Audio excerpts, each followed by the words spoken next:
Rising Pakistan میں میں اور رشنا بہت ایکسائٹڈ ہے اس لیے کہ جو سیگمنٹ اب ہم آپ کی خدمت پہ پیش کرنے والے ہیں یہ ہم سب کی زندگیوں سے اتنا قریب حد تک جڑا ہوا ہے کہ ہم کبھی کبھی اس پہ بات بھی نہیں کرتے اور بہت سی چیزوں کو فار گرانٹڈ لیتے ہیں اور پھر زندگی میں کہیں نہ کہیں جا کے پھنس جاتے ہیں. اور آج کا ہمارا ٹاپک ہے کہ چیک اور اس کی اہمیت. اور ویسے میں آپ کو بتاؤں کہ ابھی 1-2 دن پہلے میرے ساتھ ایسا ہوا بھی ہے کہ ایک دوست نے میرے پاس لایا ایک مسئلہ اور اس کا مسئلہ یہ تھا کہ انہوں نے کچھ رقم دی اپنے کسی دوست کو اور پھر انہوں نے کہا کہ اب یہ رقم مجھے واپس کریں. انہوں نے ادھار مانگا واپس, انہوں نے ان کو دیا ایک چیک اور وہ چیک جب وہ لے کے گئے بینک میں تو انہوں نے کہا کہ جس اکاؤنٹ سے آپ کو چیک ملا ہے اس میں تو پیسے ہی نہیں. وہ ہو گئے اب پریشان اور انہوں نے کہا کہ یہ تو بہت بڑا مسئلہ آ گیا اور وہ اچھی خاصی بڑی رقم بھی تھی. اچھا تو وہ جو دوست تھے ان کے وہ آپ تو نہیں تھیں؟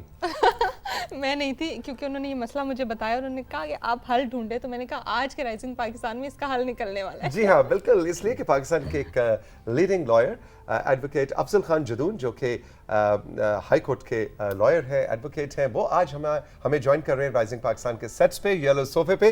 اور جدون صاحب سے ہم نے چیک کی کہانی ہے نا جی ساری سننی ہے. السلام علیکم. وعلیکم السلام, کیسے ہیں سر؟ بالکل ٹھیک.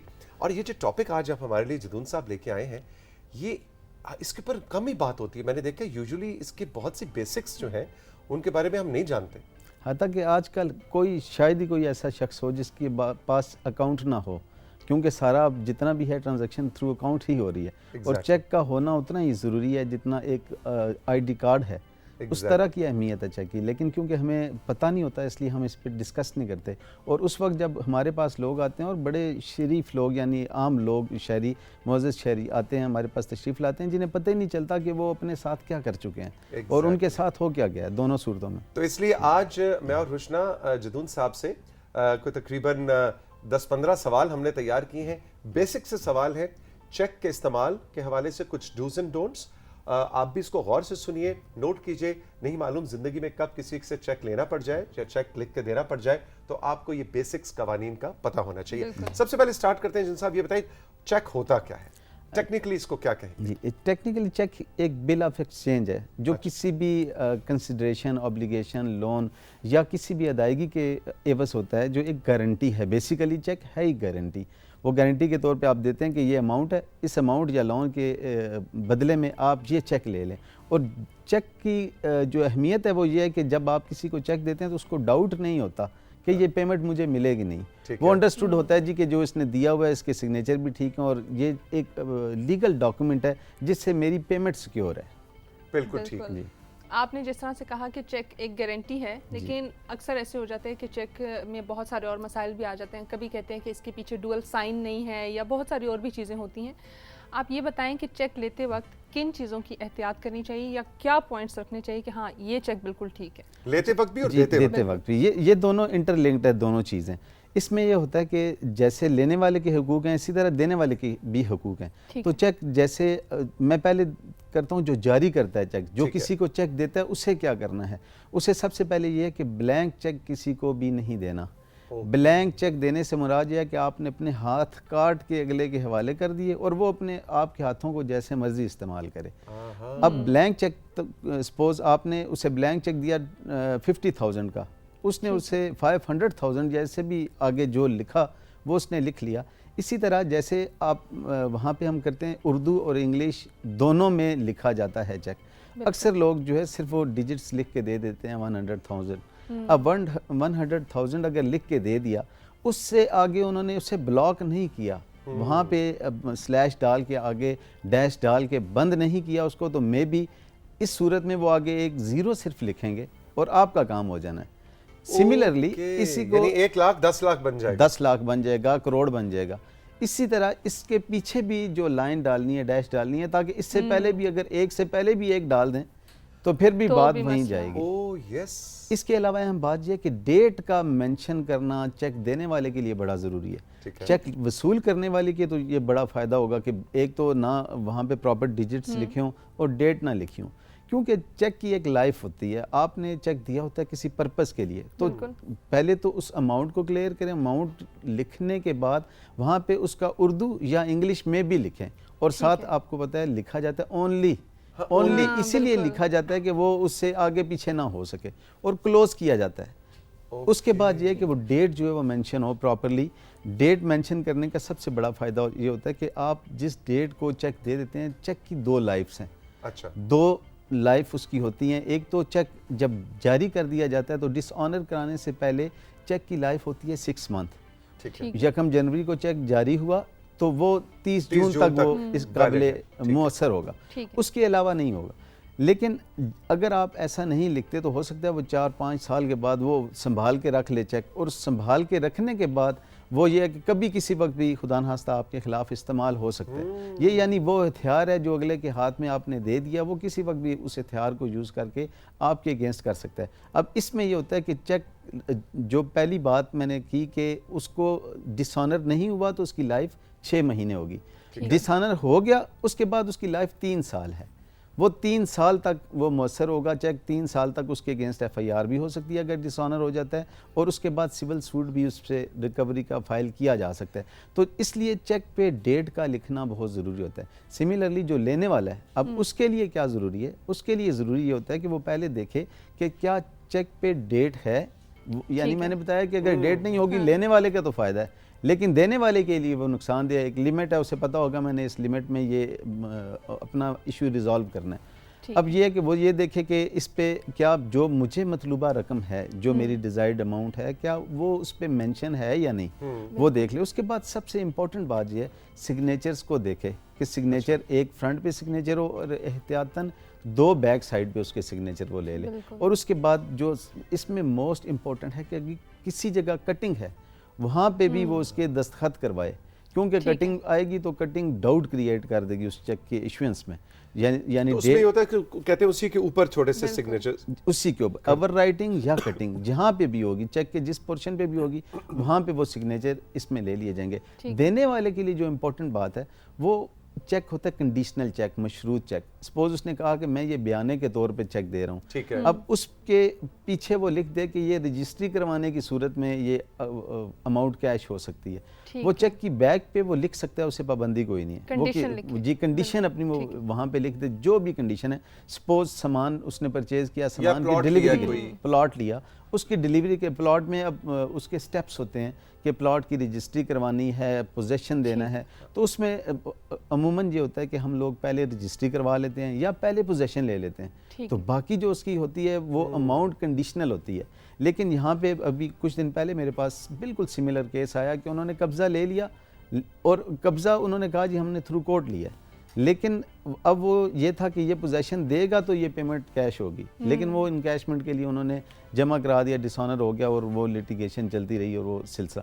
یعنی اس کے لیے ضروری ہے کہ اگر وہ کنڈیشن ہے کوئی کہ سپوز آپ نے ایک سٹاک منگوایا, فرنیچر منگوا لیا, فرنیچر میں کچھ حصہ آ گیا یا نہیں آیا تو آپ نے پیمنٹ کر دی, تو پیچھے اس کے مینشن کر دیں کہ یہ فرنیچر مجھے مل جائے گا تو یہ رقم کیش ہوگی. ایگزیکٹلی اس صورت میں یہ ہوگا, اس سے پروو کرنا ہوگا کہ میں نے یہ دے دیا, یہ میں نے فرنیچر یا جو بھی ہے ان کے ڈیزائرڈ جو گڈس تھیں وہ سپلائی کر دی. نہیں تو اگر یہ لکھ دیں پیچھے تو چیک جمع کرا دیا اس نے, اب وہ چیک گیا کلیئرنس کے اندر, تو وہاں وہ جو لڑکا یا لڑکی یا صاحب یا صاحبہ بیٹھے ہوں گے وہ کیا پھر پیچھے پڑیں گے, اور اگر پڑیں گے تو وہ کیا اس پہ پھر اس کو روک دیں گے, عمل کریں گے یا اس کو انکوائر کریں گے؟ How does it work? پیچھے لکھنے کا فائدہ کیا ہوگا؟ وہ ڈیوٹی باؤنڈ ہیں. اس میں ہوتا ہے کہ تقریباً 24 کے قریب ایسے ڈس آنر کے لیے ریزنز ہوتے ہیں بینک کے پاس.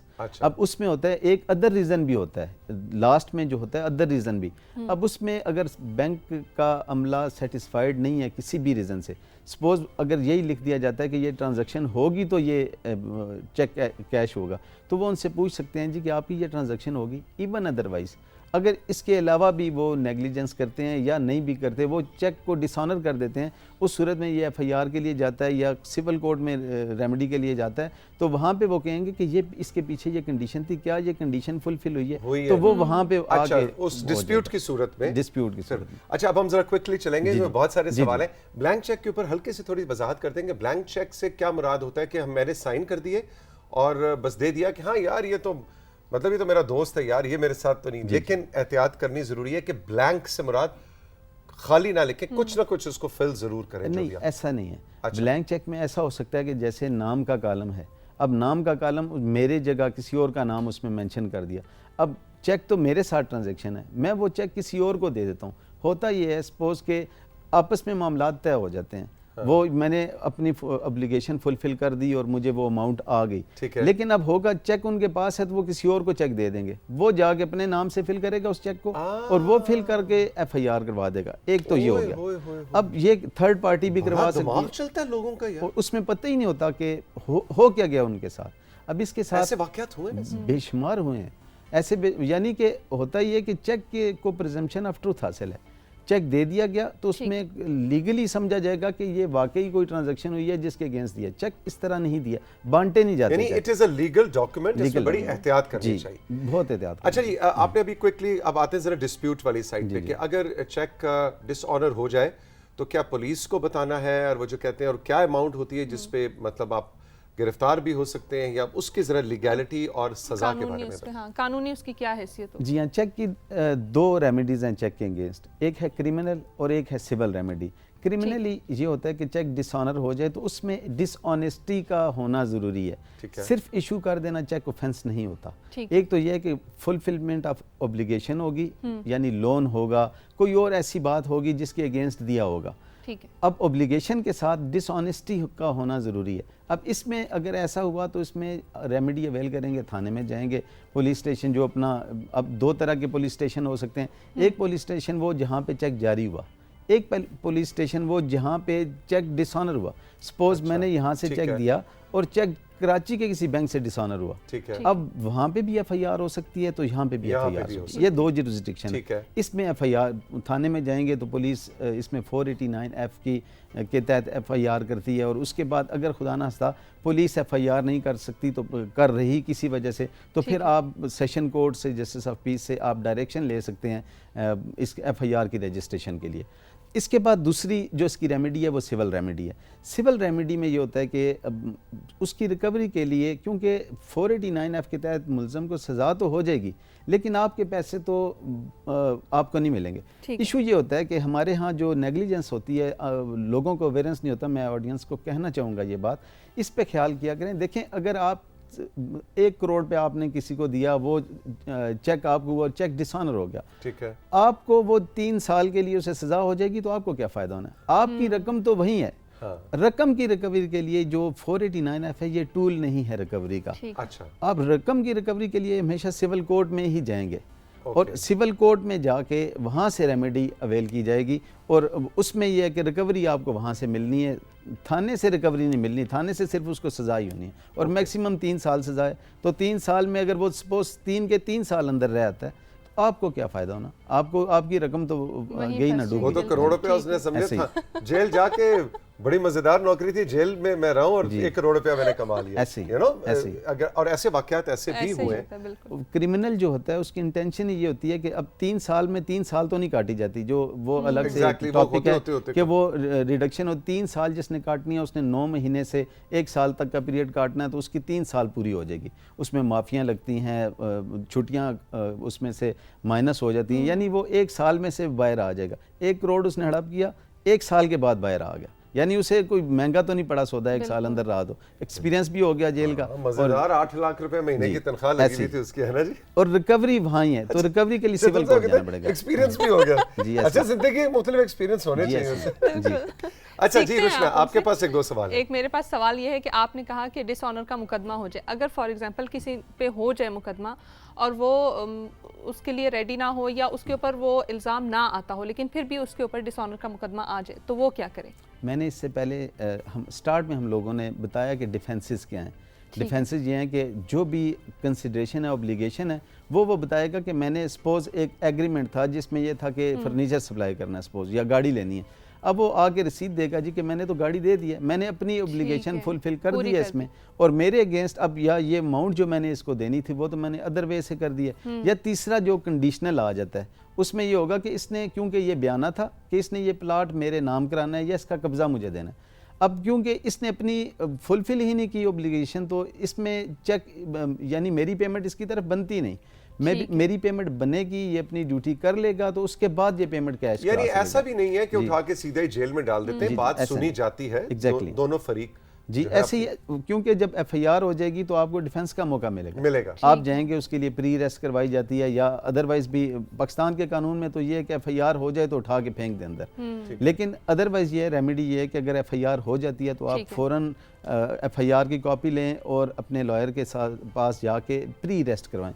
پری ریسٹ کا بیسک مقصد یہ ہے کہ آپ نے اپنا ڈیفنس بتانا ہے وہاں پہ کہ جی میرا یہ ڈیفنس ہے. اس کے بعد وہ انویسٹیگیشن مکمل کریں گے، اور آپ اگر آپ کے اگینسٹ کوئی اوفینس میڈ آؤٹ نہیں ہوتا، یعنی میں نے عرض کیا کہ صرف جاری کر دینا اوفینس نہیں ہے. جون صاحب کوئی اماؤنٹ کی کوئی لمٹ بھی ہے کہ 50,000 کا باؤنس ہوا تب بھی جیل میں، 5,000 کا تب بھی جیل میں، 5 lakh what is the cap? قانون میں، کیونکہ ہمارے قانون 1958 وہ اس دور کے بنے ہوئے ہیں، اس میں ایک 100 روپے سے زیادہ اماؤنٹ کا جو چیک ہے وہ اب اس وقت ایک 100 روپے بڑی چیز تھی، آج ایک 100 روپے کوئی ویلیو نہیں.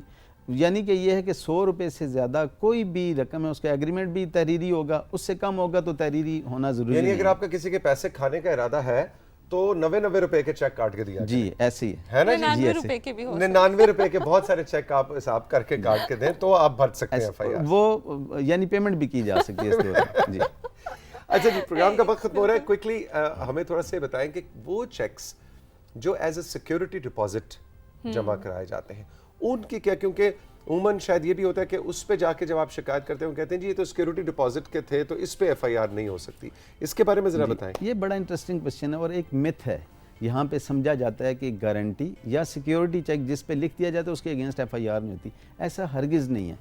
اچھا، ہر اس چیک پہ بیسیکلی چیک تو ہوتا ہی گارنٹی، ادروائز تو آپ کیش دے دیتے ہیں. چیک تو ہے ہی گارنٹی کہ اگر آپ یہ کام کر دیں گے تو آپ کو یہ پیمنٹ مل جانی ہے، اور پیمنٹ کی سیکیورٹی ہوتی ہے. تو اس میں یہ ویسے ایک سمجھا جاتا ہے، لیکن عام طور پہ لائرز بھی یہی سمجھتے ہیں کہ شاید گارنٹی چیک پہ نہیں ہوتا. لیکن 2013 میں آنریبل سپریم کورٹ میں اس نے واضح طور پہ ججمنٹ دے دی اور انہوں نے کہا کہ سیکیورٹی ہوتی، چیک جو ہوتا ہے سیکیورٹی اور گارنٹی ہے، اس پہ بھی ایف آئی آر دی جا سکتی ہے، اس پہ بھی ریکوری کا سوٹ فائل کیا جا سکتا ہے. اوکے، تو ایسا نہیں ہے کہ وہ سے مبرہ ہے.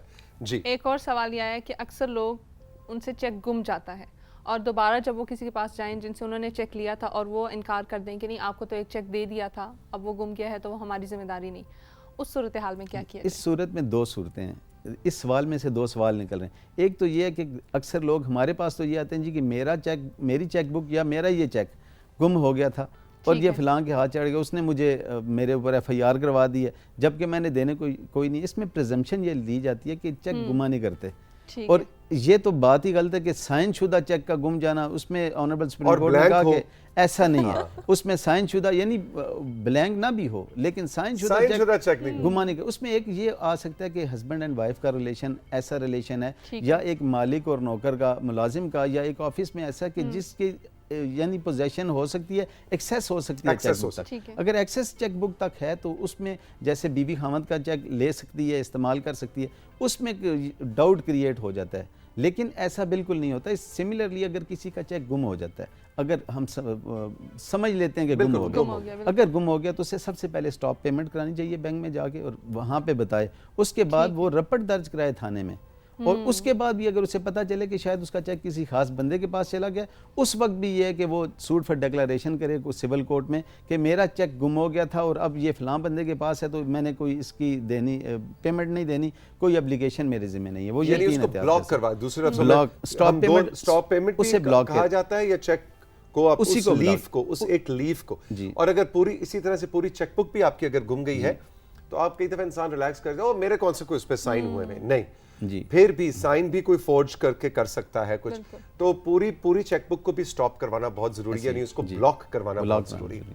اب یوزلی یہ بھی ہوتا ہے کہ اکثر چیک جو ہے وہ بیرون ملک سے ہوتے ہیں، یا ہمارے اپنے کافی سارے دوست ہوتے ہیں جو کہ پاکستان میں نہیں رہتے، وہ اگر کوئی چیک دے دیں اور اس میں کوئی مسئلہ بن جائے تو اس کے لیے کیا کیا جائے؟ آیا اس کی جو ایف آئی آر ہے یا جو بھی قانونی کارروائی ہے وہ باہر ملک میں ہوگی یا پاکستان میں بھی ہو سکتی ہے؟ یہ بہت اہم پروسیڈنگز ہیں جو یہاں پہ ہوتی ہیں. اکثر لوگ یہ سمجھتے ہیں وہ باہر سے چیک لیتے نہیں، وہ کہتے ہیں پاکستان کا دیں، لیکن یہ پروٹیکٹ کرتا ہے لاء کہ جہاں سے بھی چیک جاری ہوگا. میں نے عرض کی چیک بیرون ملک سے جاری ہوا، جس اکاؤنٹ میں آپ نے اپنے اکاؤنٹ میں جا کے جمع کروایا، آپ کے اکاؤنٹ سے ڈس آنر ہو گیا، آپ کا اکاؤنٹ پاکستان میں کسی جگہ بھی ہے تو اس پہ دونوں پروسیڈنگز ہو سکتی ہیں. ایسا بالکل نہیں ہے کہ بیرون ملک سے اگر کوئی چیک ہوگا تو وہ ڈس آنر نہیں ہوگا. جدون صاحب بڑا مزہ آیا اور میرا خیال ہے بہت اہم موضوع تھا جس کو آج ہم نے ٹیک اپ کیا، ہمارا پورا کنٹرول روم بھی اور سب، کیونکہ یہ ایک ایسی چیز ہے جو ہر ایک کی زندگی سے جڑی ہوئی ہے. جیسے آپ کے وہ دوست ہیں، ان کا کتنے پیسے تھے ویسے؟